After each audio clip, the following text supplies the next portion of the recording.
আমি অনেক দিন পর একটু বেশ কিছুদিন আমার বন্ধ ছিল, কারণ আমি অন্য একটা ফোন নিয়েছিলাম। কিন্তু আমার মনে নেই আগের ফোনটার মধ্যে যে রেকর্ডিংগুলো ছিল সেই রেকর্ডিংগুলো উল্টো পাল্টা হয়ে গেছে, একটু আপডেটেড করতে ভুল হয়ে গেছে। তার জন্যে আমাকে আবার আমার এই গল্পের রূপরেখাটাকে নতুন রূপে আমি হাজির হলাম। তার জন্যে আমি মার্জনা চাইছি। এখন আমি প্রথমে হয়তো আপনারা যারা আমার ভিডিওটাকে দেখছেন, আমি এটা অন্য একটা ইয়েতে ছিল, লিঙ্কের নামটা ছিল উল্টো, অন্য রকম ছিল। কিন্তু এখন যে নামটা দিয়েছি সেটা হচ্ছে গল্পের রূপরেখা। এবং এবং এখান থেকে আমার প্রথম গল্প শুরু হবে। ভিডিও গল্প শুনতে আমি জানি আপনারা সবাই ভালোবাসেন। 8 থেকে 80 প্রত্যেকের প্রিয় গল্প। আমি যে গল্পের লেখা নিয়ে প্রথম শুরু করছি, ভেবেছিলাম হয়তো আমি একটুখানি শরৎচন্দ্র বা রবীন্দ্রনাথকে নিয়ে শুরু করব। কিন্তু আমি দেখলাম যে রবীন্দ্রনাথ, শরৎচন্দ্র নিশ্চয়ই অনেকেই পড়েছেন বা জানেন, কিন্তু সবথেকে বড় কথা, যেগুলো আমরা সবসময় প্রবাদ বাক্য হিসেবে বলে থাকি অনেক কথা, সেই কথাগুলো যে কার কার বলা বা কার থেকে নেওয়া হয়েছে সেটা কিন্তু আমরা এখনও জানি না, অনেকেই জানে না। সেই জন্যে আমার এই প্রয়াসটা হচ্ছে আজকে পঞ্চতন্ত্র। এই পঞ্চতন্ত্র হচ্ছে একটা ঠিকমতো সত্যিকারে বলতে গেলে সাহিত্য নয়, একটা নীতি শিক্ষা। যে নীতি শিক্ষাটা মহামতি বিষ্ণু শর্মা 1500 বছর আগে উনি বলেছিলেন, এক রাজার 3 পুত্রকে শিক্ষিত করার জন্য। এই নীতিগুলোকে একটা ছড়ানো ছেটানোভাবে ছিল, নীতিগুলোর যে গল্পগুলো, সেই গল্পগুলোকে একসঙ্গে আনার জন্যে একটা প্রয়াস নেন। আমি তাকে যথেষ্টই সম্মান করছি এই সময়ে। তার নাম হচ্ছে শ্রী প্রহ্লাদ কুমার প্রামাণিক। তিনি সম্পাদনা করে এটাকে একসঙ্গে করেছেন। আমার এবার এটা শুরু হচ্ছে। যে আমি প্রথম তন্ত্র শুরু করব। প্রথম তন্ত্র হচ্ছে 5টা তন্ত্রে আছে বলেছি আপনাদের। প্রথম তন্ত্রের সূচনা যেটা, উনি প্রথম তন্ত্র বিষ্ণুর অনেক অনেক দিন আগেকার কথা এটা অবশ্য, যার জন্য পঞ্চতন্ত্রের প্রথম তন্ত্র হচ্ছে মিত্রভেদ। গল্পটার ওই নীতি গল্পটার নাম। মানক নামে এক বণিক বাণিজ্য করে দেশে দেশে ফিরতেন। 2টি হৃষ্টপুষ্ট বলদ তার গাড়ি টানত। বলদ দুটিকে বর্ধমানক খুব যত্ন করতেন, ভালোবাসতেন খুব। একবার বলদের গাড়িতে চড়ে পণ্যদ্রব্য নিয়ে বর্ধমানক মহিলারোপ্য থেকে মথুরায় দিনের পর দিন তারা কেবল চলতেই লাগলেন। পথ যেন আর শেষ হয় না। এমন সময় একদিন যমুনার তীরে কর্দমাক্ত পথে চলতে গিয়ে একটা বলদ পা মচকে পড়ে গেল। কিছুতেই তাকে উঠানো গেল না। বর্ধমানক তার প্রিয় বলদটার জন্য 3 দিন 3 রাত সেখানে অপেক্ষা করলেন। সঙ্গের লোকেরা তাকে বলল যে একটা বলদের জন্য এত সময় নষ্ট করা উচিত নয়। বর্ধমানকও ভাবলেন, তাই তো, সামান্য একটা বলদের জন্য বাণিজ্যের ক্ষতি করা ঠিক নয়। তবু তিনি বলদটাকে দেখাশোনা করার জন্য সেখানে কজন লোক রেখে গেলেন। বর্ধমানক চলে যেতে না যেতেই বলদের রক্ষকরা চিন্তা করলো, একটা বলদের জন্য এই নির্জন যমুনা তীরে বসে থাকা কোনো কাজের কথা নয়। তাছাড়া এই বন প্রদেশে হিংস্র জন্তু যে নেই তাই বা কে জানে। তাই সেখানে অপেক্ষা করা নিরাপদ নয় মনে করে তারা বলদটাকে ফেলে চলে গেল। হতভাগ্য বলদটা সেইখানে একা পড়ে রইল। আরও 5-7 দিন কেটে গেল।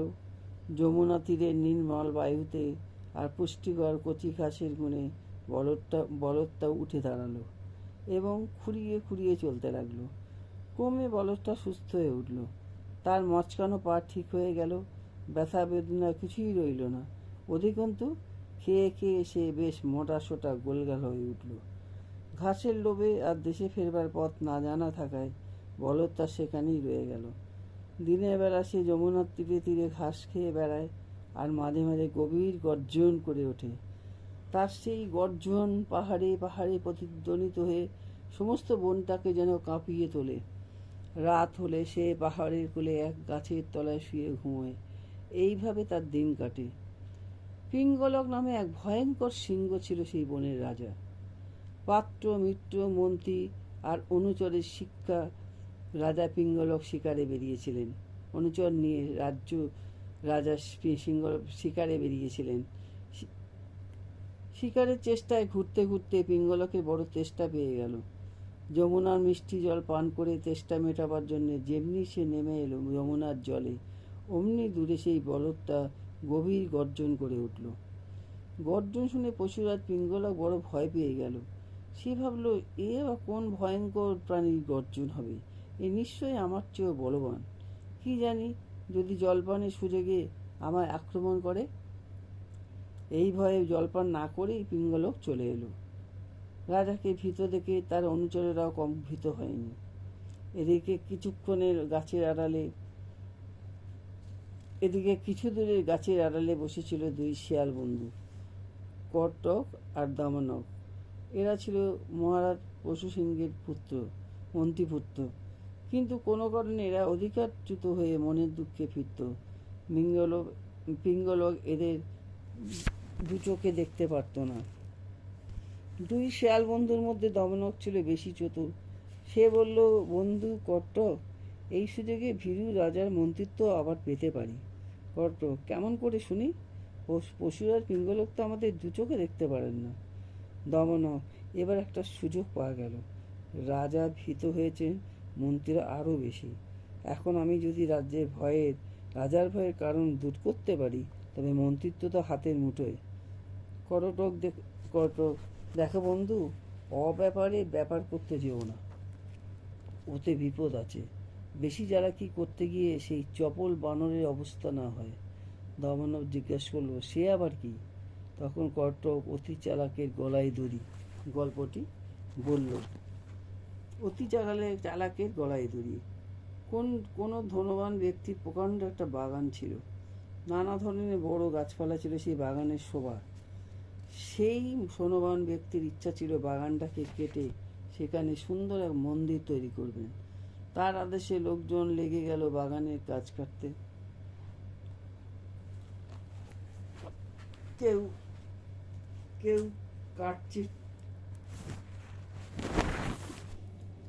কাটছিচ্ছে, কেউ মাটি খুঁড়ে মন্দিরের ভিত তৈরি করছে, কেউ ইট গাঁথছে। দিনের পর দিন এইভাবে কাজ চলছে। সকাল থেকে কাজ আরম্ভ হয়, সন্ধ্যায় যে যার কাজ রেখে ঘরে যায়।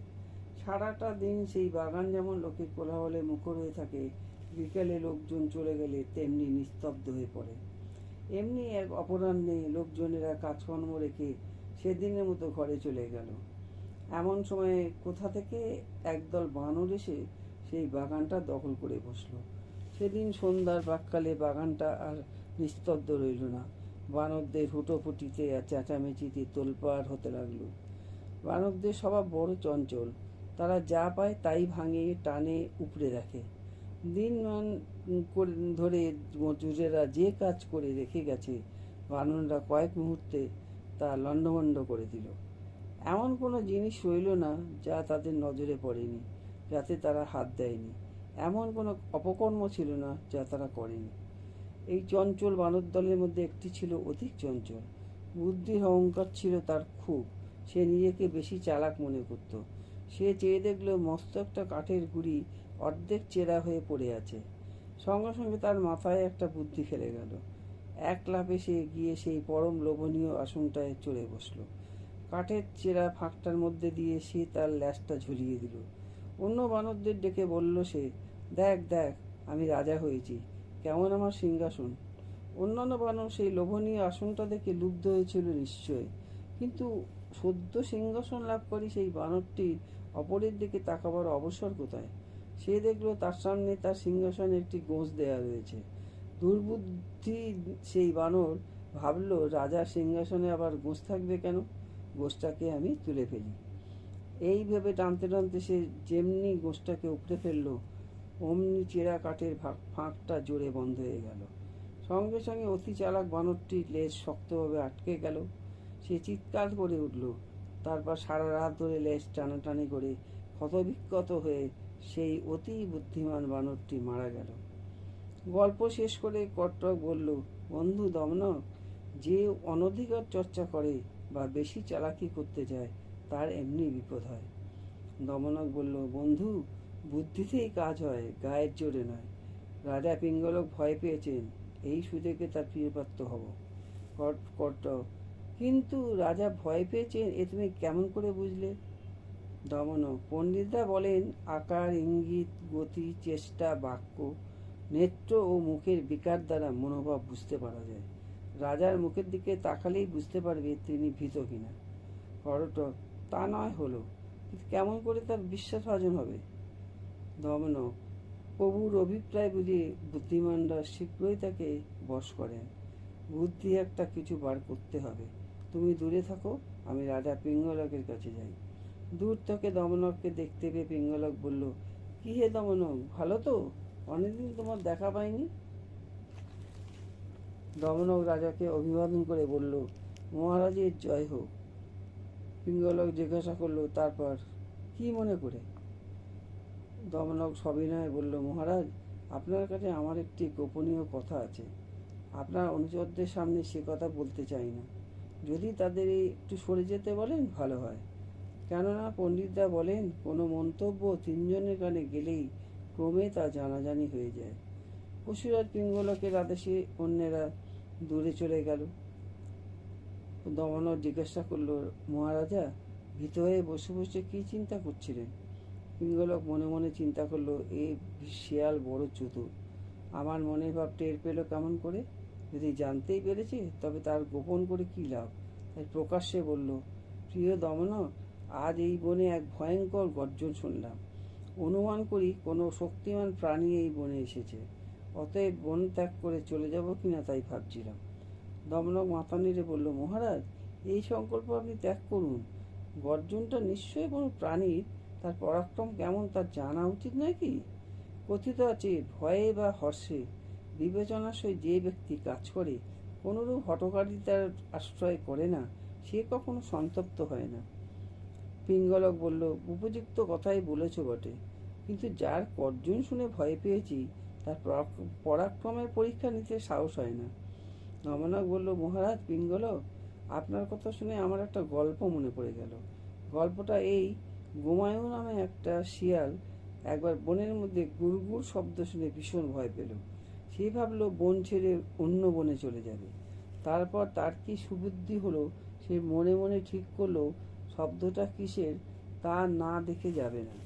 এইভাবেই গাছপালার আড়ালে আড়ালে সে এগিয়ে দেখলো একটা জয় ঢাক পড়ে আছে। বাতাসে চালিত হয়ে তারই শব্দ হচ্ছে। গোমাই সাহস করে জয় ঢাকের কাছে গেল। জয় ঢাকের চামড়ার ছাউনি দেখে সে হেসে বলল, আমি এরই ভয়ে কদিন না খেয়ে রয়েছি, বন ছেড়ে পালিয়ে যেতে চেয়েছি। যাক, মনে হচ্ছে এ বস্তুটা মেদে পরিপূর্ণ। এই বলে সে চামড়া ছিঁড়ে জয়রাগের ভেতরে ঢুকে পড়ল। সব ফাঁকা। গল্প শেষ করে দমনক বলল, মহারাজ, এই জন্যই বলছি যে না বুঝে শুনে বন ছেড়ে যাবেন না। আমায় শিয়াল মনে করে অবজ্ঞা করবেন না। আমি এই ভীষণ জন্তুটার সঙ্গেও আপনার বন্ধুত্ব ঘটিয়ে দিতে পারি। পিঙ্গলক বলল, তা যদি পারো তবে তোমায় আমি মন্ত্রিত্ব দেব, কিন্তু তোমার কোনো ভয় নেই তো? দমনক হেসে বলল, প্রভুর আদেশ পালনই ভৃত্যের কাজ, তাতে প্রাণ যায় যাক। আপনি এখানে অপেক্ষা করুন, আমি একবার দেখে আসি। দমনক তখন সেই গর্জন লক্ষ্য করে চলতে লাগলো। যমুনার তীরে সেই কচি ঘাসে ভরা স্থানটির কাছে গিয়ে দূর থেকেই সেই দেখতে পেল একটি মস্ত বলদ সেখানে ঘাস খাচ্ছে আর মাঝে মাঝে গর্জন করছে। তাই দেখে দমনকের আনন্দ দেখে কে? সে আপন মনে ভাবল, এমন চাল চালবো যে দুজনকেই কাবু করে নিজের মন্ত্রিত্ব পাকা করে নেব। এই ভেবে সে ফিরে চলল প্রভু পিঙ্গলকের কাছে। এদিকে দমনক চলে যাওয়ার পর পিঙ্গলক মনে মনে ভাবল, এই দমনক একবার অধিকারচ্যুত হয়েছিল, কি জানি কার পেটে কি আর দুষ্ট বুদ্ধি আছে। আমি একটু আড়ালে গিয়ে লুকিয়ে থাকি। পশুরাজ পিঙ্গলক আড়ালে গিয়ে লুকিয়ে রইল। এমন সময় দমনক ফিরে এলো। দমনককে একলা আসতে দেখে পিঙ্গলকের সাহস হলো। সে এগিয়ে এসে বলল, দমনক, আমি তোমার জন্য অধীর আগ্রহে অপেক্ষা করছি, বলো কি খবর? দমনক বলল, মহারাজ, প্রলয়ের দেবতা মহাদেবের বাহন এক ভীষণ বলদ এসেছেন। তার সঙ্গে শক্তিতে কেউ পারবে না। তিনি স্বয়ং মহাদেব নাকি তাকে এই বনে পাঠিয়েছে। ভয়ে পিঙ্গলকের মুখ শুকিয়ে গেল। সে বলল, তাহলে উপায়? দমনক সাজ দিয়ে বলল, মহারাজ, আমি তাকে বলেছি এ বনদেবী চণ্ডিকার বাহন পশুরাজ পিঙ্গলকের অধীন। অতএব তুমি আমাদের অতিথি, তুমি আমাদের বন্ধু। আহ্লাদে গদগদ হয়ে পিঙ্গলক বলল, দমনক, তুমি ঠিক আমার মনের কথাই বলে এসেছো। আজ থেকে তুমি আমার মন্ত্রী। এখন গিয়ে আমাদের সেই বন্ধুকে সসম্মানে নিয়ে এসো। পিঙ্গলকের কথায় দমনক আবার গেল সেই বলদটার কাছে। এবার একেবারে বলদটার কাছে গিয়ে দমনক জিজ্ঞাসা করল, মহাশয়ের নাম কি? নিবাস কোথায়? বলদ বলল, আমার নাম সঞ্জীবক, নিবাস মহিলারোপ্য নগরে। মহাশয়ের নাম জিজ্ঞেস করতে পারি কি? দমনক বলল, আমার নাম দমন, আমি পশুরাজ পিঙ্গলকের মন্ত্রী। সঞ্জীবক নামক সেই বলদ বলল, পিঙ্গলক কে? দমনক উত্তর দিল, এই বনে থাকেন, আর এই বনের রাজা পিঙ্গলকের নাম শোনেননি? মহাশয়, আপনি তৃণভোজী প্রাণী, আপনার পক্ষে এ বনে বাস করা নিরাপদ নয়। বিপদ ঘটতে পারে, কারণ এ বনে হিংস্র জন্তুর অভাব নেই। দমনকের কথা শুনে সঞ্জীবক ভয় পেয়ে গেল। ভয়ে তার পা কাঁপতে লাগলো। সে বলল, বন্ধু দমনক, আমার বড় ভয় হচ্ছে। তুমি আমায় রক্ষা করো। তুমি যা বলবে আমি তাই করব। দমনক মনে মনে খুশি হয়ে বলল, যখন আমায় বন্ধু বলে ডেকেছ, তখন এর উপায় করতেই হবে। চলো, আমাদের প্রভু পিঙ্গলকের সঙ্গে তোমার বন্ধুত্ব করিয়ে দিই, তাহলে তোমার আর কোনো ভয় থাকবে না। সঞ্জীবক সহজেই রাজি হয়ে গেল এই প্রস্তাবে। দমনক বলল, বন্ধু সঞ্জীবক, রাজার সঙ্গে তোমার বন্ধুত্ব ঘটিয়ে দেবো, কিন্তু একটা কথা মনে রেখো, কখনো গর্ব করো না। মূর্খেরা বড় হলে বেশি গর্ব করে থাকে। আমি মন্ত্রী, তুমি আমার বন্ধু, দুজনে মিলে এ রাজ্য ভোগ করবো, কেমন? সঞ্জীবক বলল, তথাস্তু। উপহারী বন্ধুকে কখনো ভুলবো না। দিন যায়, মাস যায়।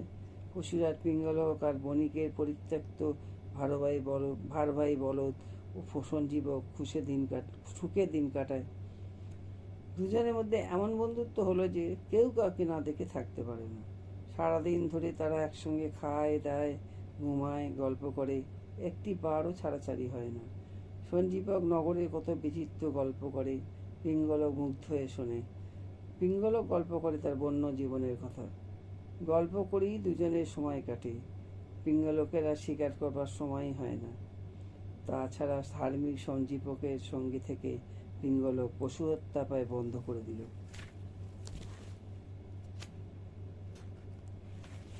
রাজা শিকার বন্ধ করে দিলে তার অনুচরেরা খাবে কি? তারা যে না খেতে পেয়ে খিদে ছটফট করছে। মন্ত্রীরাও না খেতে পেরে কাইর হয়ে পড়ল। তাদের রাগ পড়ল সঞ্জীবকের ওপর। একদিন দমনক বলল, কি বোকামিটাই না করেছি। মূর্খ নিরামিষাসী বলো, কি বুঝবে শিকারের মর্ম? আমরা না খেতে পেয়ে মারা গেলাম। কর্তক বলল, বন্ধু, যা হোক একটা উপায় করো, খিদের জ্বালা সহ্য করতে পারি না। সঞ্জীবক যে আজকাল পিঙ্গলককেও নিরামিষাসী করে তুলল দেখছি। দমনক বলল, আমি প্রতিজ্ঞা করছি, সঞ্জীবক আর পিঙ্গলকের বন্ধুত্ব আমি ভেঙে দেবো, নইলে আমার নাম দমনকই নয়। কর্তক নিরাশ হয়ে বলল, বন্ধুত্ব ঘটানো যত সহজ, ভেঙে দেওয়া তত সহজ নয়। কেননা সঞ্জীবকে পণ্ডিত ও বুদ্ধিমান, আর আমাদের বহু পিঙ্গলক বড় হিংস্র। শেষে আবার কোনো বিপদে না পড়ো। দমনক বলল, ভয়ের কোনো কারণ নেই। বুদ্ধি থাকলে একটা উপায় হবেই। বুদ্ধির জোরে কাকেরাও সাপকে মারতে পেরেছিল। কর্তক জিজ্ঞেস করল, সে কেমন করে? তখন দমনক বুদ্ধির জয় গল্পটি বলল। আমি এই গল্পটা এইটুকু বলেই শেষ করলাম, কেননা আমাকে ভিডিওটা তো এখানেই শেষ করতে হবে। সেই জন্যে আপনাদের এই গল্পগুলো একটা মজা আছে, যেখান থেকে শেষ হয় আবার আরেকটা গল্প তারপর থেকে শুরু হয়। সুতরাং মানুষের একটা কৌতূহল থাকেই পরের গল্পটা শোনবার জন্যে। এটা খুব মজার জিনিস। তাই আমি পরের ভিডিওতে পরের গল্প নিয়ে আসব, যেটা বুদ্ধির জয়। আজকে আমাকে এখানেই শেষ করতে হচ্ছে। যদি আপনাদের এই সাহিত্যকে, এই নীতিশিক্ষা গল্পগুলোকে পছন্দ হয়, নিশ্চয়ই আপনারা সাবস্ক্রাইব করবেন, লাইক দেবেন, শেয়ার করবেন, আর কমেন্ট করে জানাবেন কিন্তু যে কেমন লাগলো আপনাদের। নমস্কার।